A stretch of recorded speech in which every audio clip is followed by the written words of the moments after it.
Leia a Escritura Sagrada. O livro dos Atos dos Apóstolos. O livro dos Atos dos Apóstolos.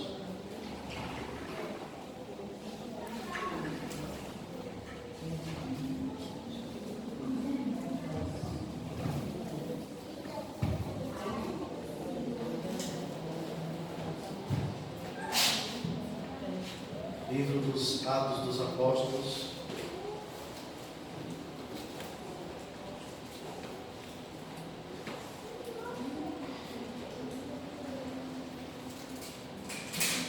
No capítulo 10, livro dos Atos dos Apóstolos, capítulo 10.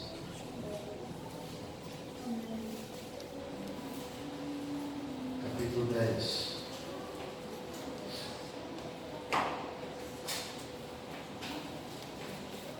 É óbvio que eu vou pedir também a paciência dos irmãos, a compreensão, se em algum momento eu fui interrompido por mim mesmo, com tosse ou algo parecido.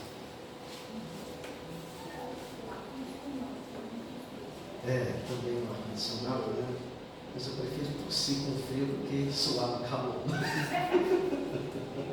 Amém?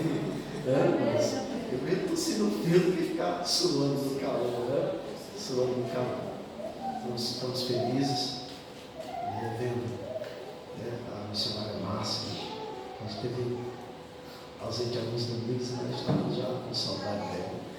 Alguns momentos eu ligo, né? Mas alguns momentos eu ligo, outras vezes eu não ligo, porque acho que o pastor não deve ficar perturbando tanto. Né?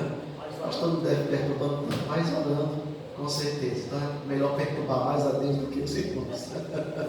Né? Porque Deus é compreensível. Né? Às vezes o pastor perturba demais, poxa, o pastor não sabe tanto, né? Às vezes não sabe não, às vezes não sabe mesmo não. Mas enfim, estamos contentes. Eu a vi no domingo passado, quando eu saí aqui para cumprimentá-la certinho, já tinha saído, né? E a coisa já queria também, pensa duas ensaboadas, viu? É ligeiro, rapaz, é ligeiro também, né? Ligeiro. Rapaz, é ligeiro demais, pensa. Jesus, mais rápido que o Michael Schumacher. Meus irmãos, que bom estarmos juntos. Atos capítulo 10, nós vamos ler aqui alguns versículos.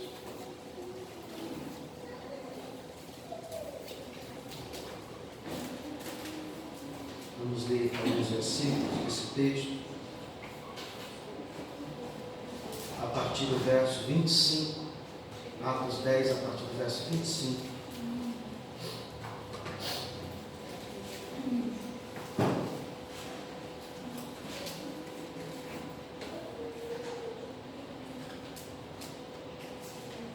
Atos 10, 25. Diz assim a Escritura Sagrada: Pedro, pois, convidando-os a entrar, hospedou-os.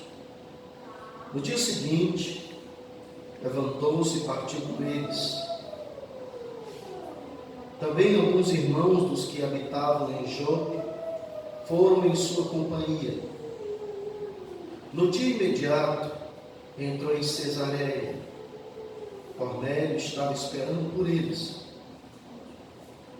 Tendo reunido seus parentes e amigos íntimos, aconteceu que, indo Pedro a entrar, lhe saiu Cornélio ao encontro e, prostrando-se-lhe aos pés, o adorou.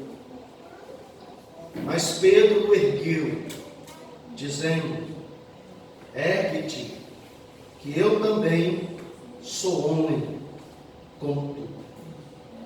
Falando com ele, entrou, encontrando muitos reunidos ali, a quem se dirigiu dizendo: vós bem sabeis que é proibido a um judeu ajuntar-se ou mesmo aproximar-se a alguém de outra raça, mas Deus me demonstrou que a nenhum homem considerasse comum ou imundo. Por isso, uma vez chamado, vim sem vacilar. Pergunto, pois, por que razão me mandastes chamar?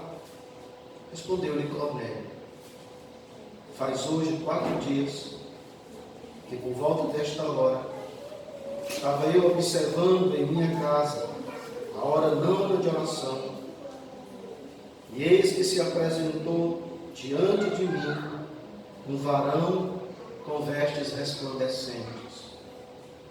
E disse: Cornélio, a tua oração foi ouvida, os teus testemunhos e esmolas lembrados na presença de Deus.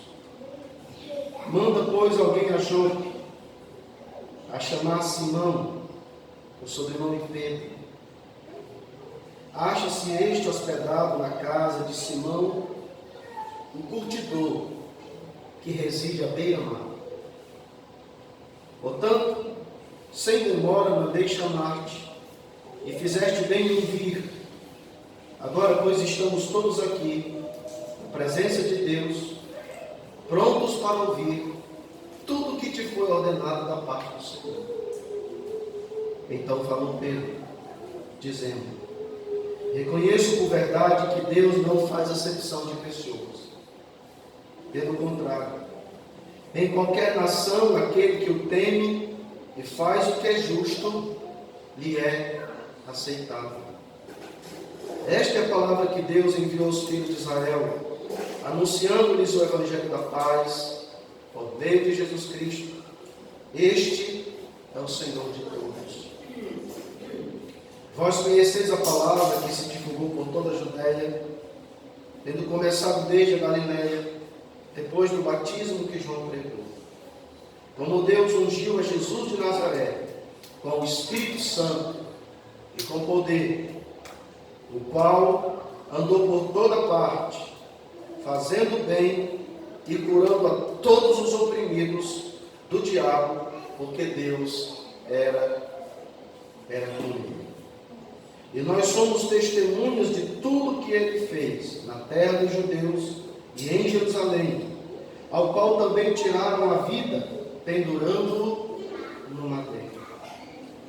A este ressuscitou Deus no terceiro dia e concedeu que fosse manifesto, não a todo o povo, mas às testemunhas que foram anteriormente escolhidas por Deus, isto é, a nós que comemos e bebemos com ele, depois que ressurgiu dentre os mortos.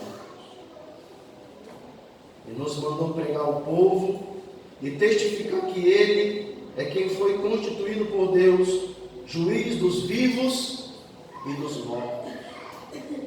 Dele, todos os profetas são testemunho de que, por meio de seu nome, todo aquele que nele crê, recebe a remissão dos pecados.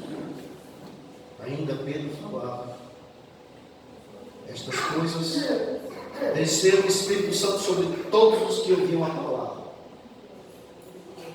E os fiéis que eram da circuncisão, que vieram com Pedro, admiraram-se porque também sobre os gentios foi derramado o dom do Espírito Santo.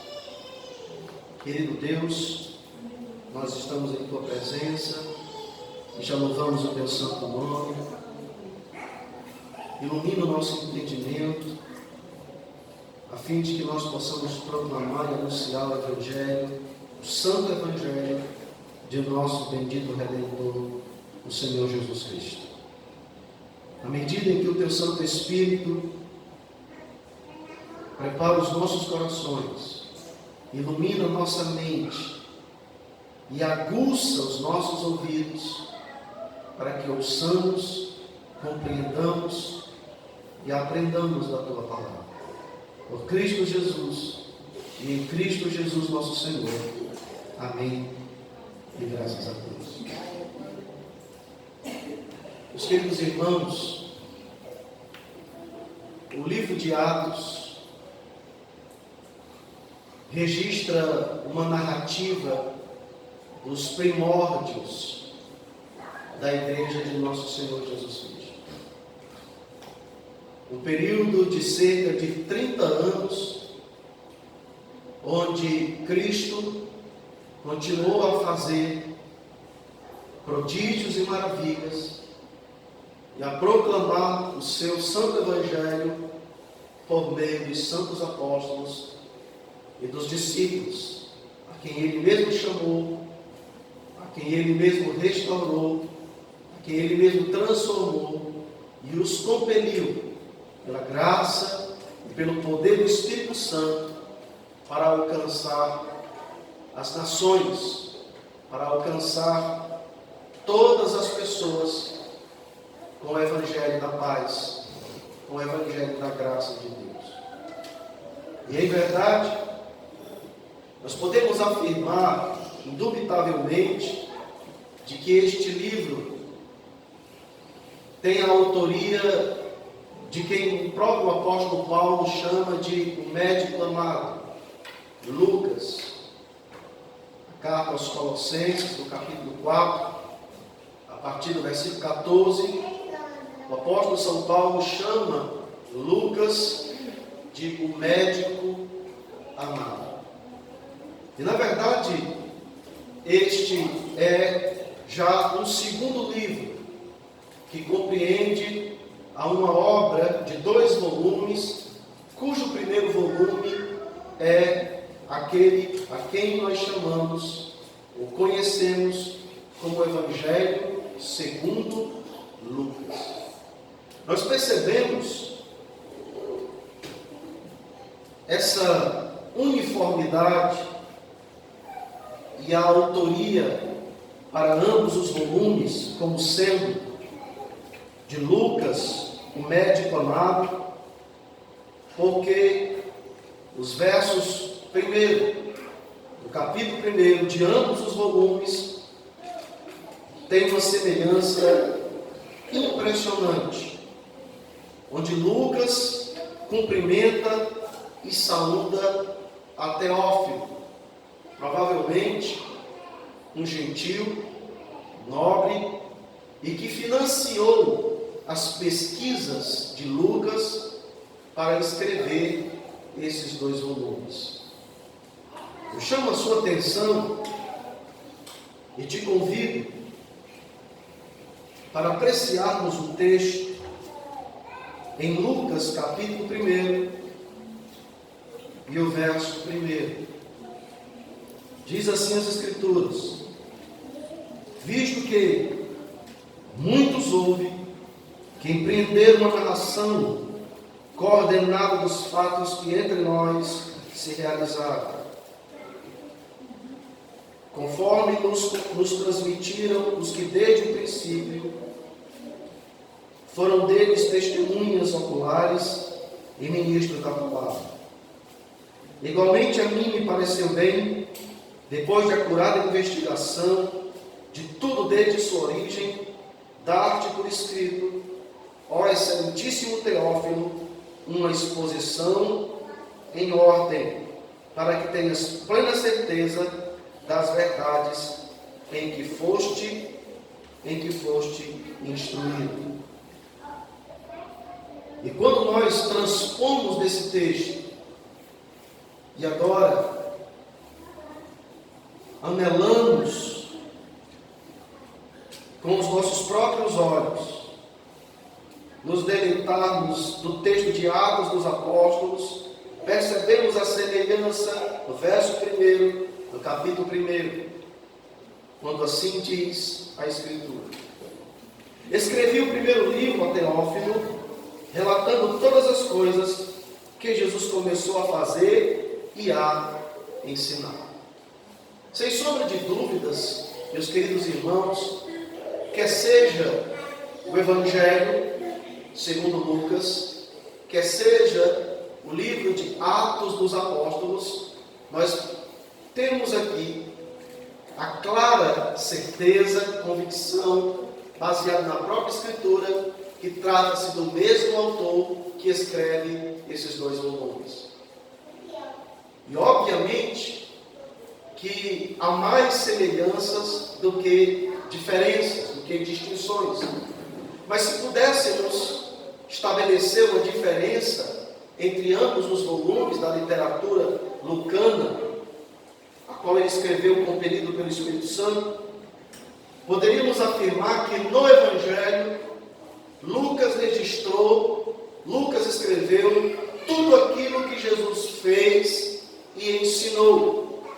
E no livro de Atos dos Apóstolos, ele registra tudo aquilo que Jesus continuou a fazer e a ensinar por meio da igreja, por meio dos seus santos apóstolos, a quem ele chamou, a quem ele escolheu e a quem ele capacitou para pregar o Evangelho de nosso Senhor Jesus.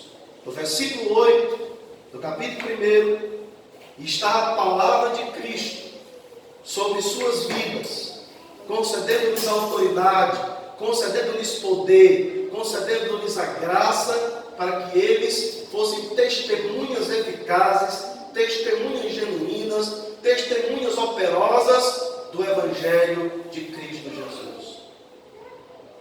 Diz a Escritura, palavras de nosso Senhor Jesus: mas recebereis poder ao descer sobre vós o Espírito Santo, e sereis minhas testemunhas, tanto em Jerusalém, como em toda a Judéia e Samaria, e até os confins da terra. O que chama-nos a atenção, que Lucas, como um bom historiador, ele constrói personagens principais em toda a sua narrativa. E 2 personagens se destacam na narrativa de Lucas: o apóstolo Pedro e Saulo, que após a conversão fora chamado de Paulo. Lucas dedica-se no início de Atos a revelar as ações, as atitudes, o comportamento, a liderança e a obra apostólica do apóstolo Pedro. Mas a partir do capítulo 9, e com mais proeminência, e mais específico a partir do capítulo 13, narra-nos os feitos e as viagens missionárias do apóstolo Paulo. No entanto, o texto que nós lemos, o texto de Atos dos Apóstolos, no capítulo 10, Lucas narra-nos a ocasião em que o Evangelho de Jesus alcança os povos gentílicos. Até então, o Evangelho estivera sendo pregado, anunciado, proclamado em Jerusalém e em regiões circunvizinhas.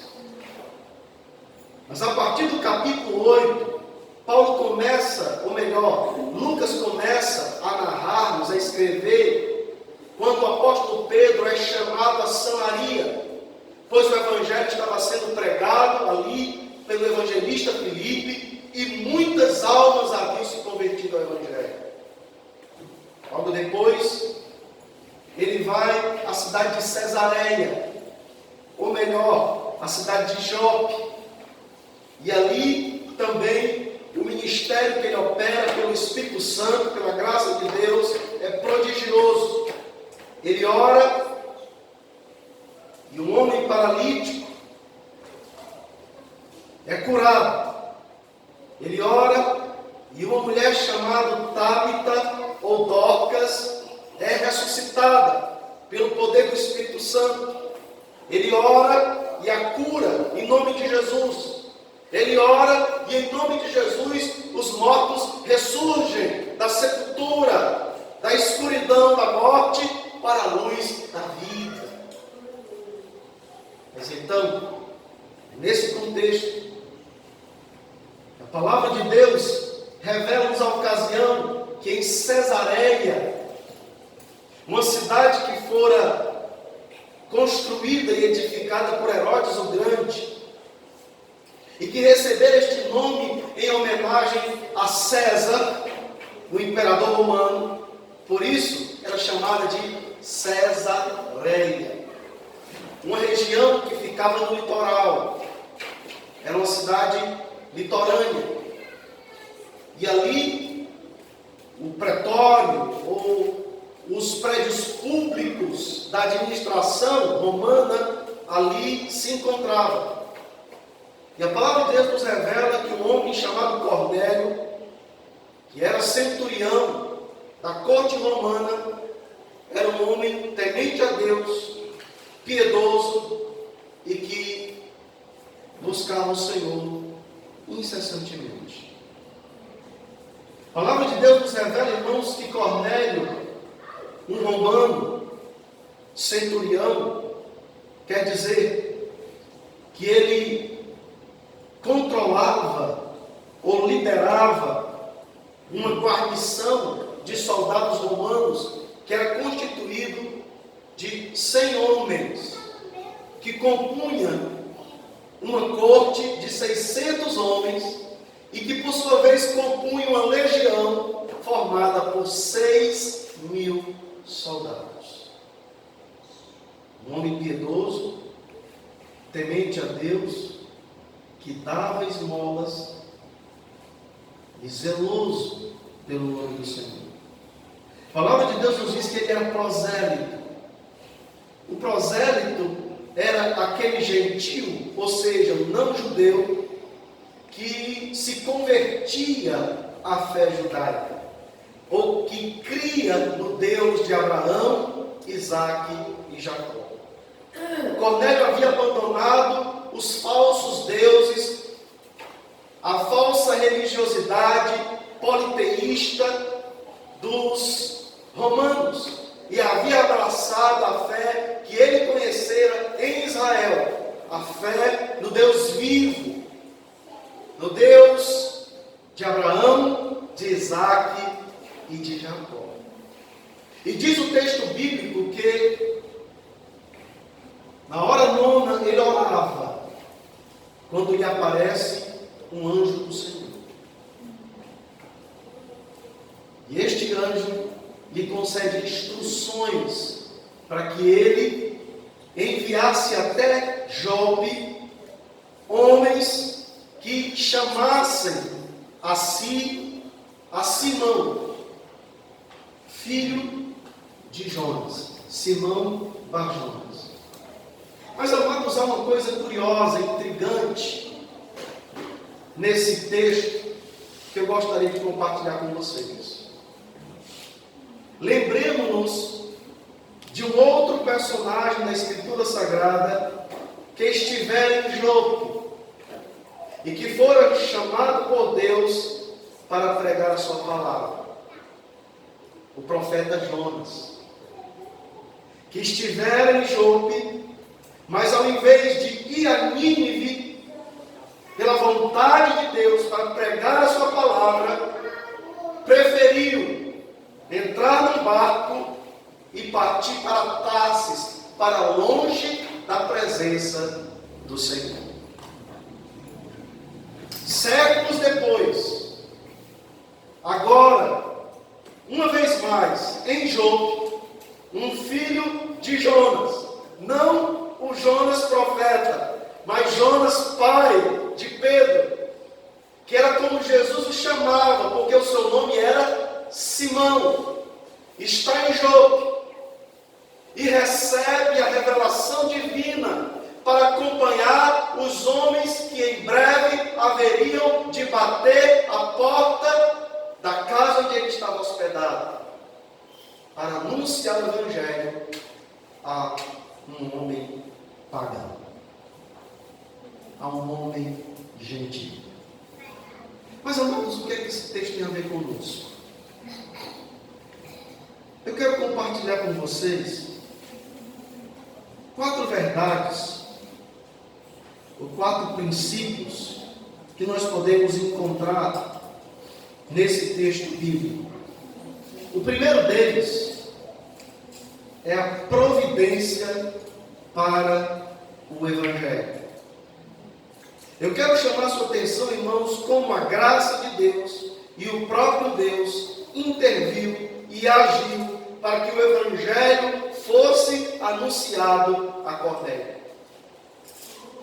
Fora Deus que em visão falou a Pedro, quando este estava na hora do meio-dia, esperando o almoço ficar pronto, teve uma visão dos céus, onde um lençol branco descia dos céus, com vários tipos de animais, e na visão uma voz dizia a Pedro: Pedro, mata e come. E Pedro, como judeu que era, observou que havia muitos animais considerados impuros para que um judeu se alimentasse.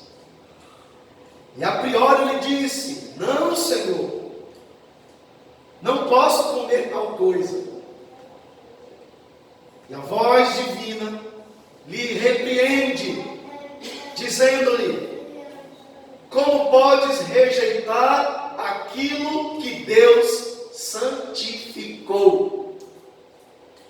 Como todo judeu, amados irmãos, Pedro era etnicista. E observe o paralelo que há entre o etnicismo de Pedro e o etnicismo de Jonas. Ele não queria pregar aos povos gentios, aos ninivitas. Por isso ele fugiu para Tarsis. E agora o próprio Pedro, apóstolo de Cristo, a princípio, rejeita, se indispõe a pregar o Evangelho a uma família gentílica, ou seja, a uma família não judia. Enquanto ele tinha esta visão, de repente, Deus já havia falado com Cornélio por meio de um mensageiro celestial, de um anjo de luz. O texto diz que com vestes resplandecentes e apareceu a Cornélio, que não é judeu, é romano, é um centurião. Ele lidera uma guarnição de 100 homens. É um homem piedoso, religioso. Mas embora ele tivesse uma religiosidade sincera, ele precisava conhecer o Evangelho. Ele precisava conhecer a Jesus. Não basta, meus amados irmãos, sermos sinceramente religiosos, sinceramente devotados, sinceramente zelosos a uma religião, mesmo que essa religião seja a religião teocêntrica, a religião que crê num Deus único. Se a nossa religião não for o Cristo crucificado, se a nossa religião não for o Cristo ressurreto, a nossa religião é vazia, é falsa. Porque a religião genuína, a religião pura, a religião verdadeira está concentrada na pessoa bendita de nosso Senhor Jesus Cristo. É somente Ele e por meio dele que nós somos religados com o Pai, que nós somos reconciliados com o Pai, que nós somos restaurados em Cristo e para Cristo, para o louvor da sua glória. Nessa ocasião, Cornélio imediatamente ergue-se, chama 2 funcionários seus de mais confiança e envia-os a Jope. Quando Pedro ainda estava em contemplação, bate na porta de Simão, o curtidor, em Jope, 2 homens enviados por Cornélio. E estes diziam: procuramos um homem chamado Simão, por sobrenome Pedro. Pedro então ouve e desce da laje, diz: a quem buscais? Eu sou a quem buscais. E então, juntamente com ele, alguns dos irmãos que ali estavam presentes, partem rumo a Cesareia para a casa de Cornélio. Percebam, amados irmãos, a provisão de Deus para que o Evangelho fosse anunciado àquela família. Agora, meus irmãos, pensemos na providência divina, na provisão de Deus, no agir de Deus, no mover de Deus, para que eu e você ouvíssemos o Evangelho. Quem Deus levantou? Como Deus preparou o ambiente, as circunstâncias, para que eu e você fôssemos alcançados pelo Evangelho poderoso da graça de Deus. A mim, eu lembro-me muito bem, amados, estava numa manhã de domingo, de ressaca, quando de repente chega aqueles jovens, moças, rapazes, com violão nas mãos, com as Bíblias nas mãos, alegres, cheios da presença de Deus, cheios do Espírito Santo. Diz: olha, nós viemos hoje visitar um jovem chamado Wagner. Ele disse: sou eu. Eu me interessei logo que eu vi uma moça bonita. Eu me interessei logo. Mas sou eu mesmo, sou eu. Você gostaria de ouvir a palavra de Deus? Você gostaria de ouvir o Evangelho? De abrir a sua porta para que nós entremos e compartilhemos com você o Evangelho? Eu disse: claro. Por que não? Eu quase deixava os rapazes lá de fora, mas eu senti que ia ficar muito evidente. Deixei que todos entrassem. E quando eles entraram, então começaram a tocar, e cantar, e louvar. Confesso aos irmãos que eu não entendi nada a princípio. Naquele momento o meu foco era outro. Mas ao concluírem a leitura da palavra, e o momento em que cada um compartilhou algo do Evangelho para mim, eu me comprometi a ir ao culto à noite. Evidentemente, porque uma moça viria me buscar.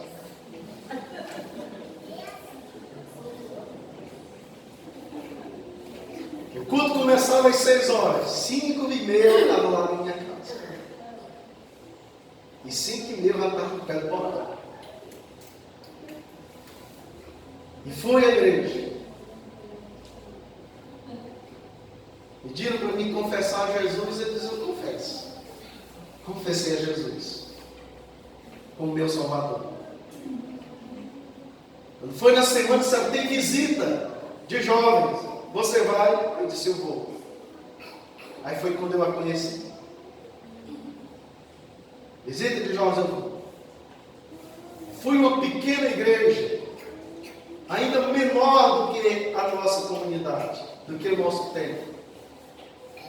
E naquela noite, subiu ao púlpito um presbítero chamado Raimundo Filho. Nunca mais o vi. E ele abriu a palavra de Deus, leu-a e a pregou com tanta graça. O Espírito Santo de Deus transbordava deleitosamente através daquelas palavras. E eu não me contive. Eu fui tomado pelo Espírito de Deus. E o meu coração, que outrora era petrificado pela incredulidade, foi transformado em coração de carne, foi transformado e abundado pelo Espírito Santo por meio da palavra de nosso Senhor Jesus Cristo. Naquele dia eu fui tomado, eu fui salvo, eu fui redimido pela graça de nosso Deus. Amados irmãos, lembremos-nos da providência graciosa de Deus para te alcançar. Como Deus proveu para que o Evangelho chegasse a Cornélio, como Deus agiu, como Deus moveu-se, como Deus interviu, criando circunstâncias, levantando personagens, pessoas, momento, para que o Evangelho, a palavra da graça, chegasse até o coração e a família de Cornélio. Deus provê, Deus age, Deus opera. Ele não é nem um velho caduco sentado no trono de barba branca. Ele se move, Ele é santo, Ele é vivo, Ele é dinâmico. O seu poder opera, renova a terra, a criação. Ele está operosamente, através da sua graça, alcançando corações, e o Evangelho da paz e da graça de Deus continua transformando e transportando em vidas. Como foi que Deus agiu para te alcançar? Aqui nós vemos a provisão de Deus. Agora, amados irmãos, nós não podemos normatizar, tornar esse agir de Deus uma regra.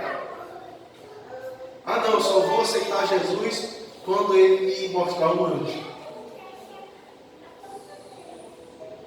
Cornélio era temente a Deus, conhecia a Deus, mas não o suficiente. O seu conhecimento era parcial.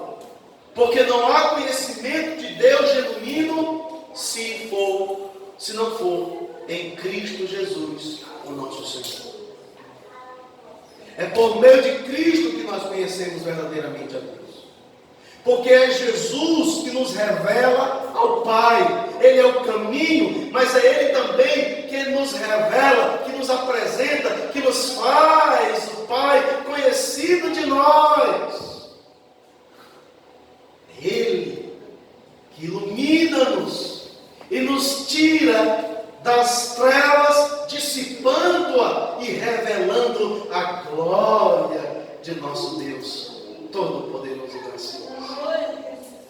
Em Mateus, capítulo 11, verso 25, o Senhor Jesus diz as seguintes palavras: graças te dou, Pai, Senhor dos céus e da terra, porque tu ocultaste estas coisas dos sábios e dos entendidos, e as revelaste aos pequeninos. Sim, porque assim foi do teu agrado. Ninguém conhece o Pai, senão o Filho, e ninguém conhece o Filho, senão o Pai, e aquele a quem o Pai quiser revelar. Ninguém conhece o Pai senão por meio do Filho. O próprio Jesus, no Evangelho que São João escreveu, no capítulo 1, no versículo 18, diz as seguintes palavras: ninguém jamais viu a Deus, mas o Deus unigênito, que está no seio do Pai, este o revelou. Ah, meus queridos irmãos, é em Cristo Jesus, e a parte de Cristo Jesus não há verdadeiro conhecimento de Deus. Mas é o próprio Deus que provê as circunstâncias, os meios para que nós conheçamos e sejamos transformados pelo poder do Evangelho da graça de Deus. O Evangelho te alcançou? O Evangelho te alcançou? O Evangelho te alcançou? Foi porque Deus proveu, Deus agiu, Deus graciosamente proveu os meios e as circunstâncias para que eu e você fôssemos resgatados dos grilhões do pecado e fôssemos libertados das algemas e das trevas do pecado para uma nova vida em Cristo Jesus, o nosso Senhor. Mas há um segundo princípio que eu gostaria de compartilhar com vocês.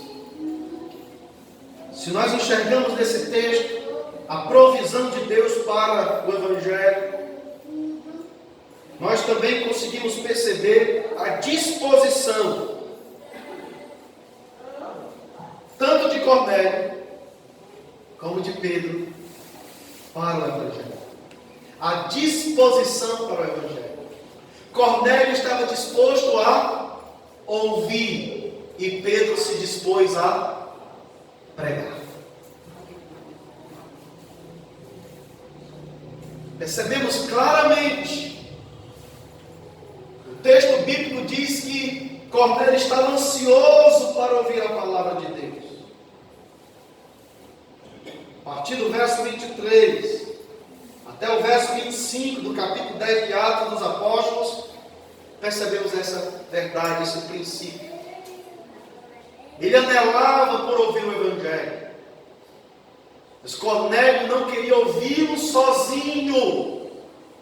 Cornélio era um homem diligente, era um pai de família zeloso, prudente e, sobretudo, sacerdote do lar. Ele queria ouvir o Evangelho, mas ele reuniu toda a família. Amado irmão, você deve ser um sacerdote do seu lar. Você deve instigar a sua família a buscar ao Senhor.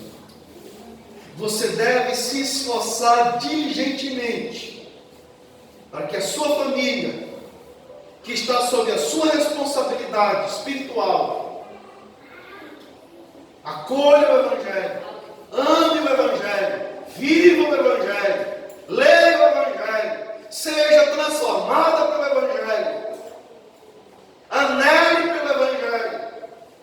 Meus amados irmãos, nós precisamos de lares que anelem, desejem pelo Evangelho da cruz, pelo Evangelho da graça.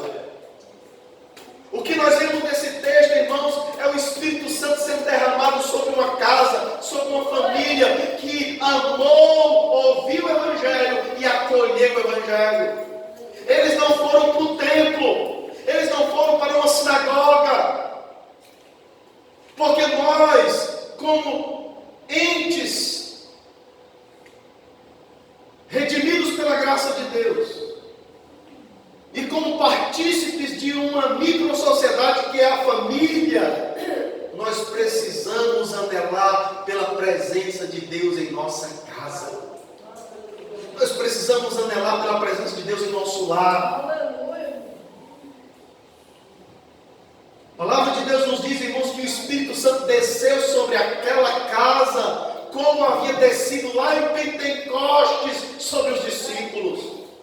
O que acontece aqui, amados irmãos, é um Pentecoste na família, é um Pentecoste no lar. Nós precisamos, irmãos, de um novo Pentecostes. Nós precisamos de um Pentecoste nas famílias, de um Pentecoste nas casas, de um Pentecoste nos nossos lares, nas nossas residências, nas nossas famílias, para sermos cheios do Espírito Santo de Deus.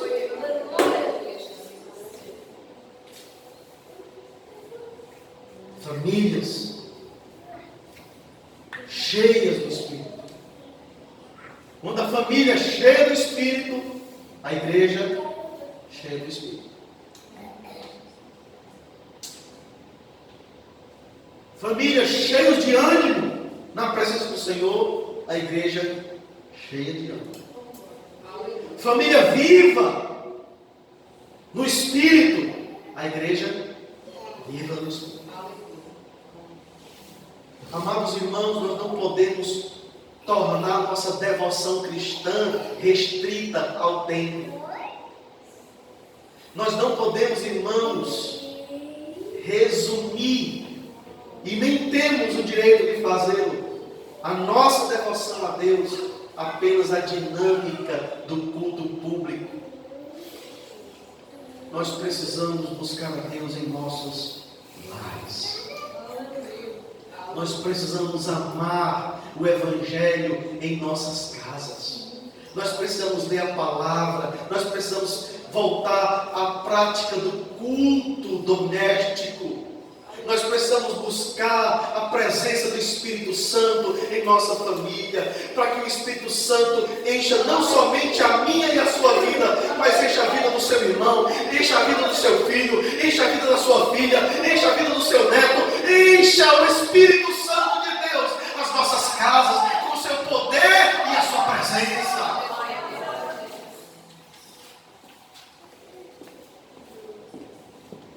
Há um terceiro princípio nesse texto que eu gostaria de compartilhar. É a universalidade do Evangelho. Primeiro princípio, a providência para o Evangelho. A providência de Deus para o Evangelho.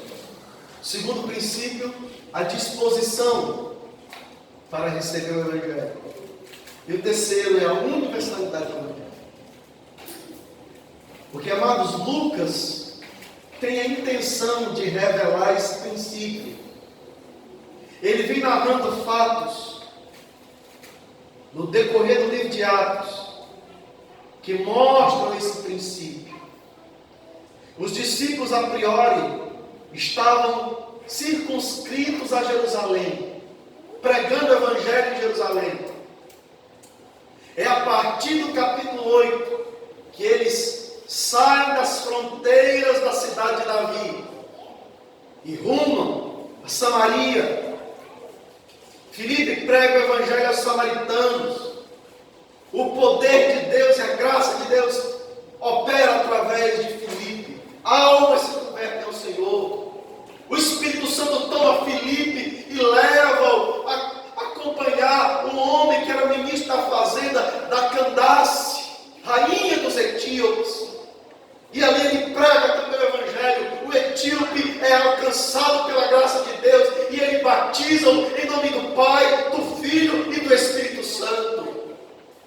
Ele é conduzido, Pedro é conduzido pelo Espírito Santo à cidade de Jope. Lá ele ora e Enéas, um homem paralítico, é curado em nome de Jesus.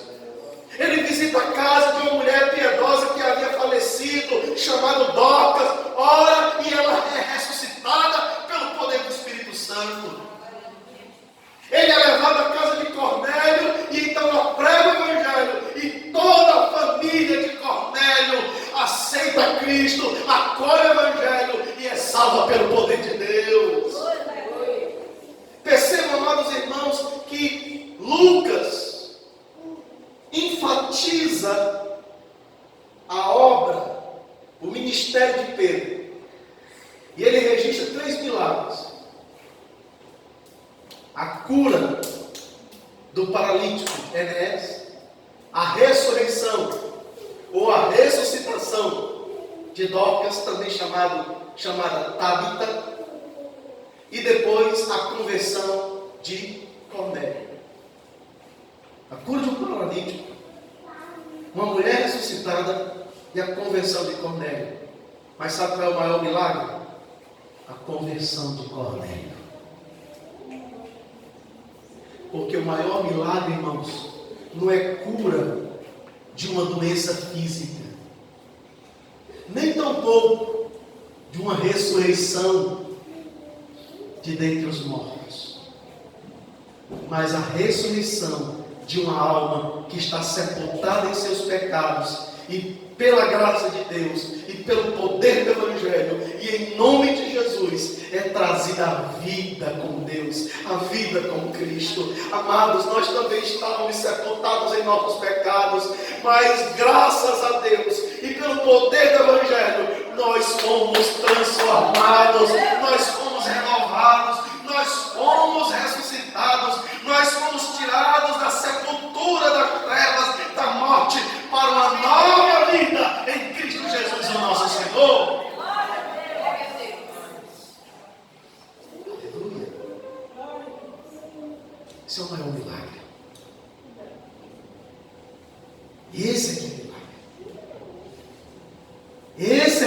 milagre. O milagre da vida. A verdadeira vida. A vida em Cristo. A vida com Cristo. E é esta vida, irmãos, que Cristo quer para a nossa família. Aleluia. Vai, Pedro, diz o Senhor. Vai à casa de Cornélio e lá anuncie o Evangelho. Oh, meus queridos irmãos, quantas famílias não estão precisando de ouvir o Evangelho? Quantas famílias não precisam ser visitadas pela palavra de Deus? Quantas famílias não precisam ser alcançadas pelo poder do Evangelho? E eu e você devemos ser esses instrumentos. Eu e você devemos ser esses instrumentos. A começar pela nossa própria casa. A começar pela nossa própria família. Eu lembro-me agora, irmãos, do gadareno, em Marcos capítulo 5, que é curado pelo Senhor Jesus. E o gadareno então diz: Senhor, eu te seguirei. E Jesus disse: não. Você não vai me seguir. Você vai aos seus e anuncia tudo aquilo que te foi feito. Sabe, irmãos, Jesus estava dizendo para aquele ex-possesso por uma legião de demônios, transformado, curado, libertado das algemas do diabo para uma nova vida em Cristo. Antes dele seguir a Cristo, e na verdade ele deveria seguir a Cristo, anunciando o Evangelho para os seus familiares. Agora, irmão, você imagine o gadareno andando em Gadara, aquele que era acorrentado por algemas, aquele que outrora vivia oculto em cemitérios, em lugar de morte, agora transformado pelo Evangelho, cheio da vida de Cristo, cheio da graça de Deus, é enviado, andando nas ruas, nos becos, nos valados de Gadara. Os olhos das pessoas olhavam um milagre vivo. Sabe, irmãos, você é um milagre vivo.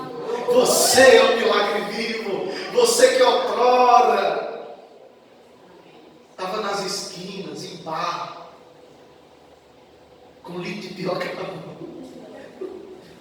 Outros, mais grave ainda, outros que estavam imergidos nas drogas. Outros que estavam imergidos no engano da idolatria, da falsa religiosidade, acorrentados por algemas de morte. Outros que estavam alheios ao Evangelho, outros alienados, mas Cristo te amou, Cristo te amou, Cristo te encontrou, Cristo te resgatou, Cristo te transformou, Cristo te deu nova vida, Cristo te libertou, Cristo te justificou, Cristo te restaurou, Cristo te deu vida e vida abundante.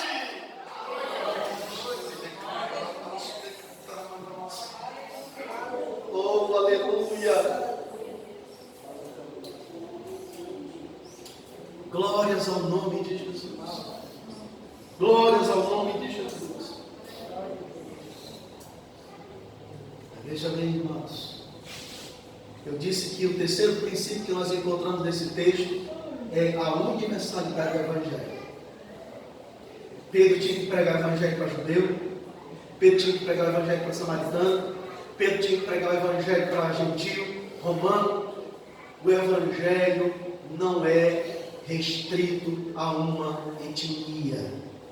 O Evangelho transcende barreiras geográficas, étnicas e alcança todos os povos. Palavra do Evangelho que Deus proclamou a Abraão, dizendo, Gálatas 3:8, em ti serão benditas todas as famílias da terra. Você é uma dessas famílias. Nós somos essa família. Glória. Aleluia. Todas as famílias da terra.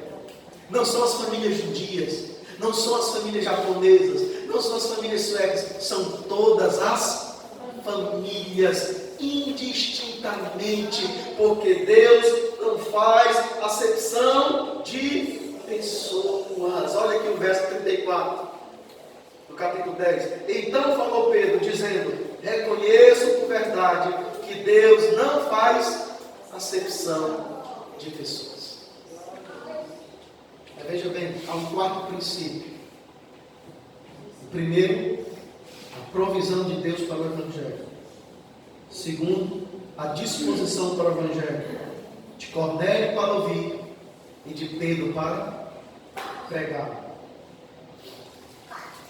Terceiro princípio é a universalidade do Evangelho. E o quarto princípio, a proclamação do Evangelho. A palavra de Deus nos diz, irmãos, que Pedro, atendendo ao chamado de Cornélio, parte rumo a Cesareia. Chegando na casa de Cornélio, ao entrar à porta, a casa de Cornélio estava escancarada para o Evangelho. Irmãos, coisa boa é ter o nosso lar escancarado para o Evangelho. A palavra de Deus diz em Efésios, capítulo 4, à altura do verso 24, se eu não estou enganado, ele diz: não deis lugar ao diabo.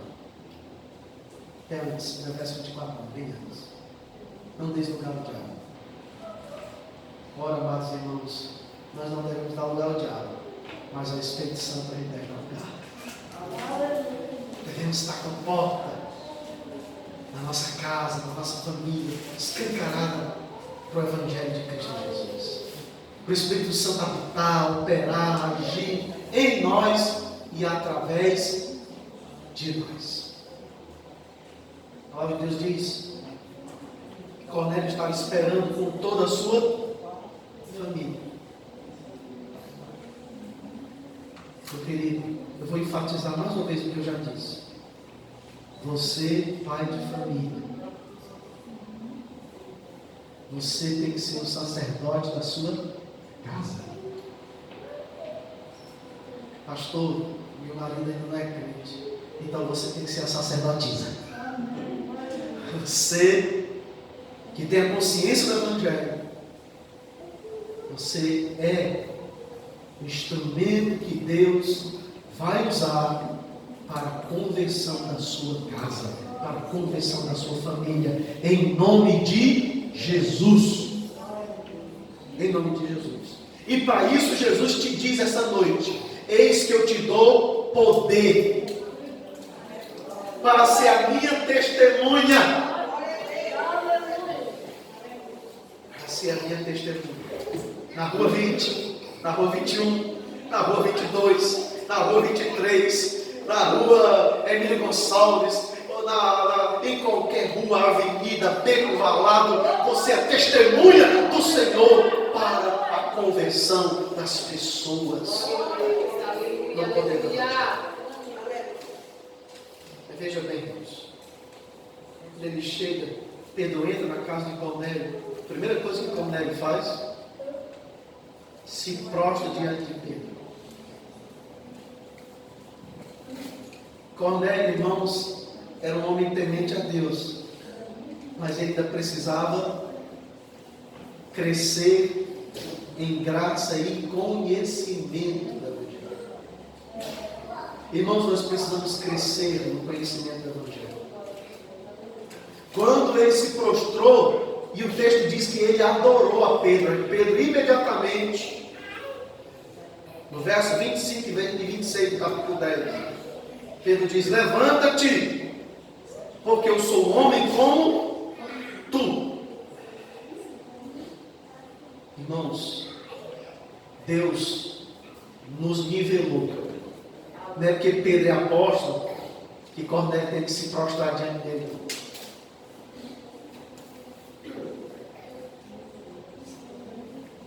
Ele ergueu Cornélio e diz: eu sou homem como tu, adora a Deus.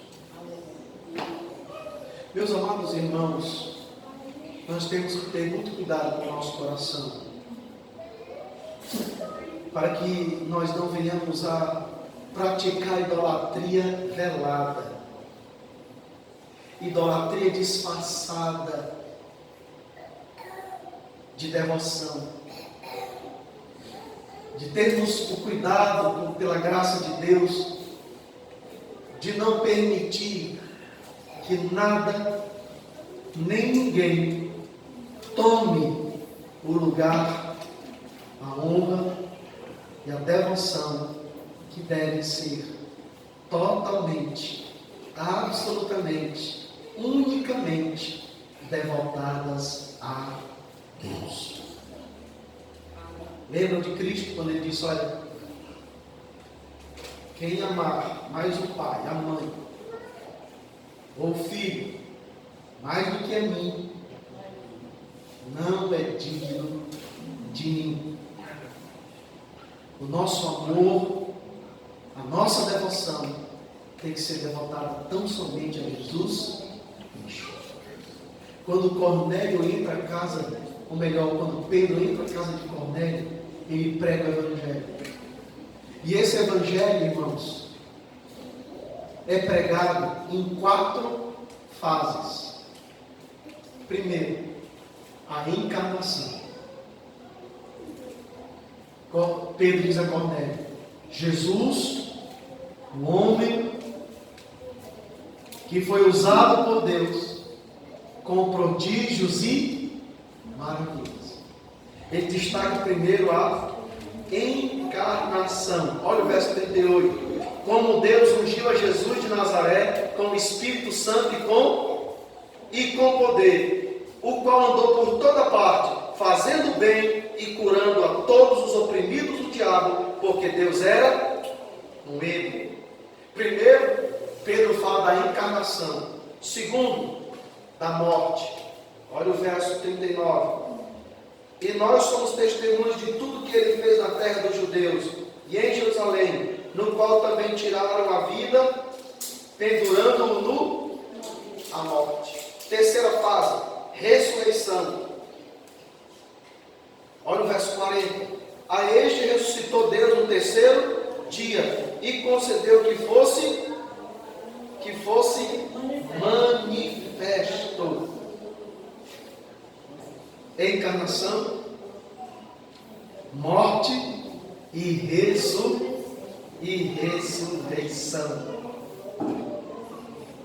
Essas 3 fases do ministério de Cristo têm um propósito. E Pedro diz no verso 43: dele todos os profetas dão testemunho de que, por meio de seu nome, todo aquele que nele crê recebe a remissão dos pecados. Quando Pedro estava pregando, o texto no verso 44 diz: o Espírito Santo desceu. Oh, aleluia. E o Espírito Santo desceu sobre todos. Sobre todos. O Espírito Santo é para mim, é para você. O Espírito Santo é para todos aqueles que nele creem, todos aqueles que foram renovados, todos aqueles que foram transformados pelo poder do Evangelho, são habitados pelo Espírito Santo, são guiados pelo Espírito Santo, são ungidos pelo Espírito Santo, são transformados pelo Espírito Santo, são cheios do Espírito Santo.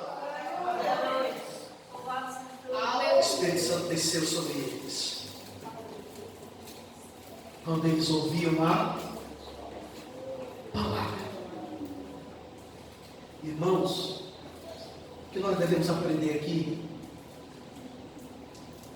A relação entre a pregação da palavra e o derramamento do Espírito. Eles estavam ouvindo a palavra, a pregação genuína do Evangelho, e o Espírito Santo foi derramado sobre eles. sobre toda a casa. Quando ele estava com toda a sua família, até os empregados ele chamou, até os funcionários ele chamou para ouvir o Evangelho. E o Evangelho foi pregado e o Espírito Santo derramado sobre toda aquela casa. Meus irmãos,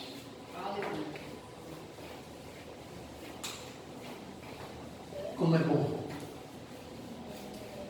que o Espírito Santo seja derramado em nossa família. Nós precisamos, irmãos, de lares onde a presença do Espírito Santo seja poderosa, onde a ação do Espírito Santo seja operosa. Lares onde só há contenda, alienação, ignomínia, distanciamento do Evangelho. Você pega na Bíblia uma vez, quando vem na igreja no domingo, meu irmão, minha irmã, pegue a palavra, leia a palavra, busque a presença de Deus, ore e o Espírito Santo será derramado abundantemente em teu lar, em tua família. Eu quero orar nessa noite pelas famílias. Vamos ficar de pé. Quero orar pela sua família, pela sua casa. Eu vou convidar o Erasmo para fazer essa oração, porque a minha voz já foi para o Beleléu. Jesus. Mas eu vou erguer as minhas mãos e interceder por você. Nós vamos estar intercedendo pela sua família. Se você tem um familiar seu aí perto, pega a mão dele, pega a mão dela. Ah, pastor, mas meu familiar, bem, então pega a mão dele aí, certo? E vamos orar em nome do Senhor. Vamos orar. Oh, aleluia, Jesus. Paizinho do céu, nós te agradecemos pelo privilégio de estarmos em tua presença, Senhor. Nós te agradecemos por nossa família, mesmo que não seja na sua totalidade, Senhor. Estamos aqui na tua presença. Pedimos para o Senhor salvar aqueles que ainda não são salvos, Senhor, em nossa casa, em nossa família. Ao mesmo tempo, nós te rendemos graça porque tu tem preservado, tu tem guardado debaixo da tua mão potente e poderosa, Senhor. Nós te agradecemos porque a tua mão invisível, Senhor, está por trás, Senhor, trabalhando, movendo. Os nossos olhos não alcançam, não vê, mas nós entendemos pela revelação da tua palavra que o Senhor está preservando, que o Senhor está guardando. Senhor, as famílias nesse século XXI têm sido atingidas, Senhor, por meio de ideologias, por meio de princípios, Senhor, que não estão alinhados com o Evangelho, que não estão alinhados com a tua palavra, com a tua revelação. Mas aqui está um povo, Senhor, que guarda, que preserva, Senhor, e que confronta esses princípios, que se posiciona, Senhor, diante de uma sociedade ímpia, ó Deus. Nós te agradecemos, tão somente, Senhor, pela tua graça em nossas famílias. Nós te agradecemos por nos manter, Senhor, de pé, por nos manter, Senhor, com esse vigor, Senhor. Nós te agradecemos, Paizinho, por cada família aqui representada, cada lar. Nós apresentamos, Senhor, as famílias dessa nação. Nós te apresentamos, Senhor, essa nação na sua totalidade. Senhor, nós oramos para que o Senhor avive, para que o Senhor envie um avivamento sobre essa nação, que o Senhor venha despertar-nos, ó Deus. Nós te agradecemos, Paizinho. Que o nosso coração esteja grato, esteja disposto a agradecer, Senhor, diuturnamente, por tuas bênçãos, por tua graça, sendo derramada em nossas vidas, em nosso casamento, em nossas famílias, sobre os nossos filhos, ó Deus. Nos ajuda, Paizinho. Em nome do teu Filho Jesus. Em nome do teu Filho Jesus, nós pedimos encarecidamente para que o Senhor nos ajude. Nós te agradecemos por tudo, ó Pai, que tu tem providenciado, Senhor, em nossa casa, em nossa família, na comunidade, na igreja. Nós te agradecemos. Em nome de Jesus. Amém. Meus irmãos, podem ser Jesus. Toda semana, os cultos normais, certo? Nós temos na terça